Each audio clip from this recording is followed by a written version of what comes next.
Tips diet DM prinsip 3J.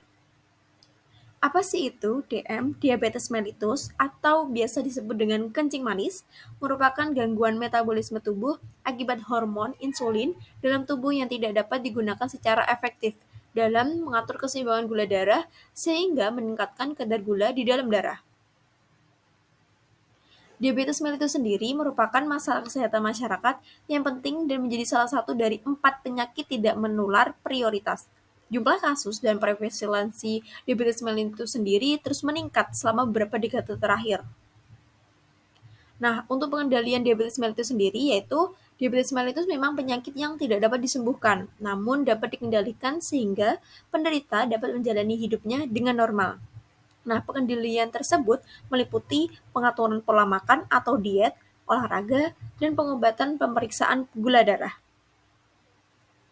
Nah, pengaturan pola makan atau diet pada penderita diabetes mellitus memiliki prinsip yang hampir sama dengan pengaturan pola makanan pada masyarakat umumnya. Pengaturan pola makan tersebut yaitu dengan mempertimbangkan jumlah kebutuhan kalori serta gizi yang seimbang. Nah, istilah yang digunakan untuk pengaturan pola makan atau diet pada penderita DM yaitu dengan prinsip 3J. Nah, prinsip 3J untuk J yang pertama adalah jadwal, di mana artinya mengikuti jadwal makan yang tepat atau teratur untuk menjaga waktu makan sesuai dengan jam yang ditentukan. Nah, untuk jadwal waktu makannya, lebih baik sarapan pada pukul 7, kemudian lakukan snack pagi pada pukul 10, kemudian untuk makan siang pada jam 12, untuk snack sore pada jam 3 sore, untuk makan malam pada jam 7 malam, untuk snack malam pada jam 9 malam. Nah, tujuan mematuhi jadwal makan secara teratur adalah untuk mengurangi beban kerja tubuh agar tidak terlalu berat dalam mencerna atau menyerap zat-zat gizi, serta melatih perut atau lambung penderita diabetes akan lapar pada waktu makan yang telah ditentukan. Untuk J yang kedua adalah jumlah, artinya mengatur porsi makanan yang dikonsumsi setiap waktu makan. Jumlah atau porsi yang dimakan penderita diabetes harus dihitung dari jumlah kalori dan kebutuhan protein, lemak, karbohidrat, serta zat-zat gizi lainnya yang dibutuhkan oleh tubuh.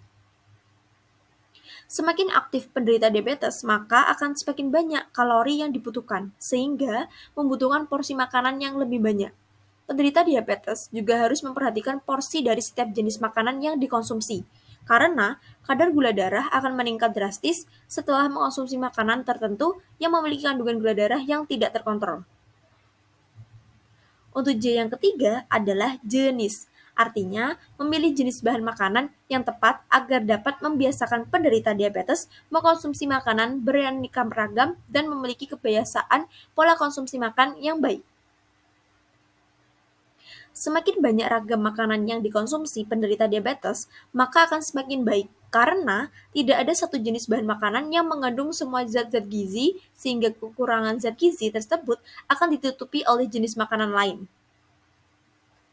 Pemilihan jenis bahan makanan penderita diabetes itu menggunakan alat bantu berupa BMP atau biasa disebut dengan bahan makanan penukar, yaitu daftar bahan makanan berdasarkan kelompok sumber-sumber bahan makanan yang memuat jumlah zat-zat gizi yang terkandung di setiap bahan makanan tersebut.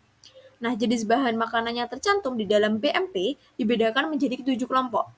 Dan bahan makanan dalam setiap kelompok dinyatakan dengan jumlah yang sama sehingga satu sama lain dapat saling menukar.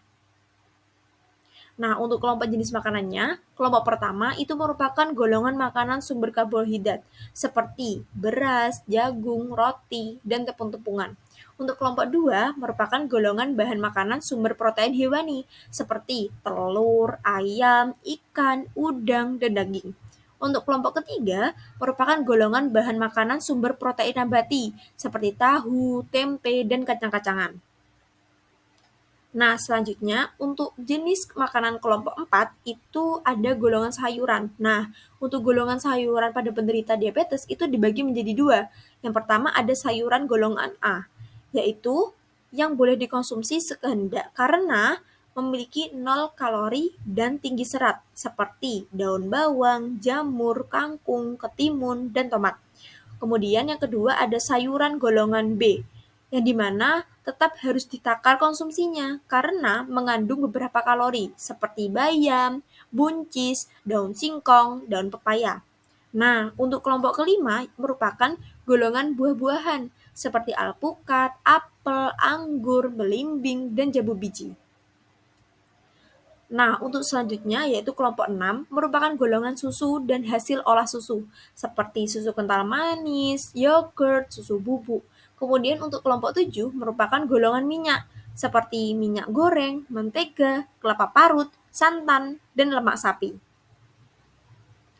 Nah, melakukan pengaturan makan dengan menggunakan prinsip 3C tadi, yaitu tepat jadwal, jumlah, dan jenis, akan mendukung upaya pengelolaan penyakit diabetes dan akan menjaga kadar gula darah mendekati normal, sehingga penderita diabetes itu bisa memiliki kualitas hidup yang lebih baik lagi.